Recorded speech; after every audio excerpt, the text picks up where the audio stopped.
Escharazada dijo: He llegado a saber, oh rey afortunado, que cuando el pescador dijo al efrit: si me hubieras conservado, yo te habría conservado, pero no has querido más que mi muerte, y te haré morir prisionero en este jarrón y te arrojaré a ese mar. Entonces el efrit clamó y dijo: por Dios sobre ti, oh pescador, no lo hagas. Y consérvame generosamente, sin reconvenirme por mi acción, pues si yo fui criminal, tú debes ser benéfico, y los proverbios conocidos dicen: o tú que haces bien a quien mal hizo, perdona sin restricciones el crimen del malhechor. Y tú, oh pescador, no hagas conmigo lo que hizo Umama con Atika. El pescador dijo: ¿y qué caso fue ese? Y respondió el efrit: no es ocasión para contarlo estando encarcelado. Cuando tú me dejes salir, yo te contaré ese caso. Pero el pescador dijo: oh, eso nunca. Es absolutamente necesario que yo te eche al mar, sin que tengas medio de salir. Cuando yo supliqué y te imploraba, tú deseabas mi muerte, sin que hubiera cometido ninguna falta contra ti, ni bajeza alguna, sino únicamente favorecerte, sacándote de ese calabozo. He comprendido, por tu conducta conmigo, que eres de mala raza. Pero has de saber que voy a echarte al mar, y enteraré de lo ocurrido a todos los que intenten sacarte, y así te arrojarán de nuevo, y entonces permanecerás en ese mar hasta el fin de los tiempos para disfrutar todos los suplicios. El efrit le contestó: suéltame, que ha llegado el momento de contarte la historia. Además te prometo no hacerte jamás ningún daño, y te seré muy útil en un asunto que te enriquecerá para siempre. Entonces el pescador se fijó bien en esta promesa de que, si libertaba al efrit, no solo no le haría jamás ningún daño, sino que le favorecería en un buen negocio. Y cuando se aseguró firmemente de su fe y de su promesa, y le tomó juramento, el pescador abrió el jarrón.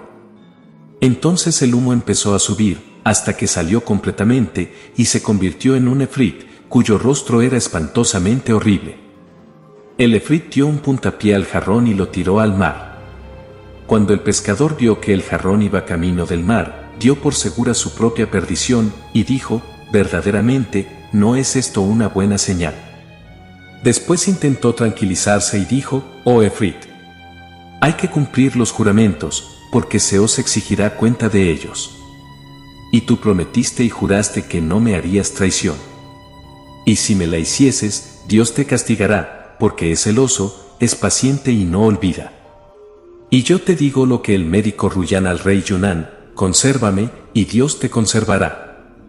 Al oír estas palabras, el efrit rompió a reír, y echando a andar delante de él, dijo: oh pescador, sígueme. Y el pescador echó a andar detrás de él, aunque sin mucha confianza en su salvación. Y así salieron completamente de la ciudad, y se perdieron de vista, y subieron a una montaña, y bajaron a una vasta llanura, en medio de la cual había un lago. Entonces el efrit se detuvo, y mandó al pescador que echara la red y pescase. Y el pescador miró a través del agua, y vio peces blancos y peces rojos, azules y amarillos.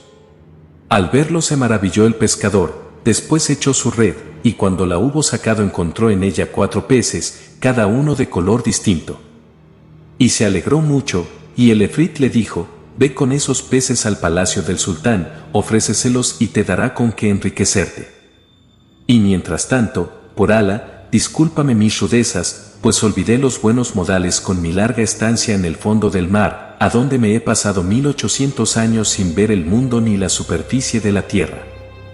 En cuanto a ti, vendrás todos los días a pescar a este sitio, pero nada más que una vez. Y ahora, que Dios te guarde con su protección. Y el efrit golpeó con sus 2 pies en tierra, y la tierra se abrió y le tragó. Entonces el pescador volvió a la ciudad, muy maravillado de lo que le había ocurrido con el efrit. Después cogió los peces y los llevó a su casa, y enseguida, cogiendo una olla de barro, la llenó de agua y colocó en ella los peces, que comenzaron a nadar en el agua contenida en la olla. Después se puso esta olla en la cabeza y se encaminó al palacio del rey, según el efrit le había encargado. Cuando el pescador se presentó al rey y le ofreció los peces, el rey se asombró hasta el límite del asombro al ver aquellos peces que le ofrecía el pescador, porque nunca los había visto en su vida, ni de aquella especie ni de aquella calidad, y dispuso que entreguen esos peces a nuestra cocinera negra. Porque esta esclava se la había regalado, hacía 3 días solamente, el rey de los Ram, y aún no había tenido ocasión de lucirse en su arte de la cocina. Así es que el visir le mandó que friera los peces, y le dijo: «Oh buena negra, me encarga el rey que te oiga, si te guardo como un tesoro, oh gota de mis ojos, es porque te reservo para el día del ataque. De modo que demuéstranos hoy tu arte de cocinera y lo bueno de tus platas». Dicho esto, volvió el visir después de hacer sus encargos, y el rey le ordenó que diera al pescador 400 dinares. Habiéndoselos dado el visir, los guardó el pescador en una alada de su túnica, y volvió a su casa, cerca de su esposa, lleno de alegría y de expansión. Después compró a sus hijos todo lo que podía necesitar. Y hasta aquí es lo que le ocurrió al pescador. En cuanto a la negra, cogió los peces, los limpió y los puso en la sartén.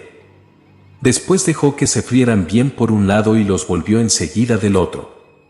Pero entonces, súbitamente, se abrió la pared de la cocina, y por allí se filtró en la cocina una joven de esbelto talle, mejillas redondas y tersas, párpados pintadas con col negro, rostro gentil y cuerpo graciosamente inclinado. Llevaba en la cabeza un velo de seda azul, pendientes en las orejas, brazaletes en las muñecas, y en los dedos sortijas con piedras preciosas. Tenía en la mano una varita de bambú. Se acercó, y metiendo la varita en la sartén, dijo: «Oh peces, seguid sosteniendo vuestra promesa». Al ver aquello, la esclava se desmayó, y la joven repitió su pregunta por segunda y tercera vez. Entonces todos los peces levantaron la cabeza desde el fondo de la sartén, y dijeron: «Sí». Y entonaron a coro la siguiente estrofa: «Si tú vuelves sobre tus pasos, nosotros te imitaremos. Si tú cumples tu promesa, nosotros cumpliremos la nuestra. Pero si quisieras escaparte, no hemos de cejar hasta que te declares vencida». Al oír estas palabras, la joven derribó la sartén y salió por el mismo sitio por donde había entrado, y el muro de la cocina se cerró de nuevo. Cuando la esclava volvió de su desmayo, vio que se habían quemado los 4 peces y estaban negras como el carbón. Y comenzó a decir: «Pobres pescados», y mientras seguía lamentándose, he aquí que se presentó el visir, asomándose por detrás de su cabeza, y le dijo: «Llévale los pescados al sultán». Y la esclava se echó a llorar, y le contó al visir la historia de lo que había ocurrido, y el visir se quedó muy maravillado, y dijo: «Eso es verdaderamente una historia muy rara». Y mandó buscar al pescador, y en cuanto se presentó el pescador le dijo: «Es absolutamente indispensable que vuelvas con 4 peces como los que trajiste la primera vez». Y el pescador se dirigió hacia el lago, echó su red y la sacó conteniendo 4 peces, que cogió y llevó al visir. Y el visir fue a entregárselos a la negra, y le dijo: «Levántate, vas a freírlos en mi presencia, para que yo vea qué asunto es este». Y la negra se levantó, preparó los peces, y los puso al fuego en la sartén.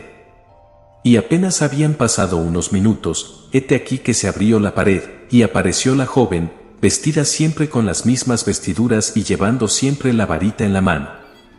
Metió la varita en la sartén, y dijo: «Oh peces, seguís cumpliendo vuestra antigua promesa». Y los peces levantaron la cabeza, y cantaron a coro esta estancia: «Si tú vuelves sobre tus pasos, nosotros te imitaremos. Si tú cumples tu juramento, nosotros cumpliremos el nuestro. Pero si reniegas de tus compromisos, gritaremos de tal modo que nos resarciremos». En este momento de su narración, Escharazada vio aparecer la mañana, y se calló discretamente.